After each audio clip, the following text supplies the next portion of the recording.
আসসালামু আলাইকুম রহমতুল্লাহি ওবারাকাতু। প্রিয় ভাই ও বোনেরা, রমজান মাস প্রায় শেষ লগ্নে। আর এই মাস এর অর্থই হলো রহমত, বরকত ও মাগফিরাতে ভরা এবং সওয়াবের অতুলনীয় এক মৌসুম। পবিত্র রমজান মাসে কেউ যদি একটি হরফ কোরআন শরীফ পাঠ করে কিংবা মনোযোগ সহকারে শুনে, মহান আল্লাহ তাআলা তাকে কমপক্ষে 70 থেকে 700 সওয়াব তার আমলনামায় দান করেন।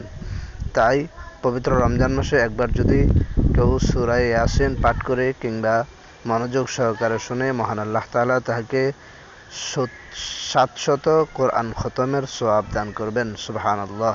তাই আসুন বাকি যেই কয়দিনই আছে আমরা সূরাতুল ইয়াসিন কমপক্ষে একবার করে শোনার চেষ্টা করি, তাহলে আল্লাহ তাআলা আমাদেরকে অনেক অনেক নেকি দান করবেন এবং অনেক খতম কোরআনের সওয়াব আল্লাহ তাআলা আমাদেরকে নসিব করবেন। তাই এই পেজের মধ্যে আগের ভিডিওতে একটি কোরআন সূরাতুল ইয়াসিন তেলাওয়াত করে দেওয়া আছে, সবাই শোনার জন্য চেষ্টা করবেন ইনশাআল্লাহ। ভিডিওটি ভালো লাগলে অবশ্যই চ্যানেলটি সাবস্ক্রাইব করে রাখবেন।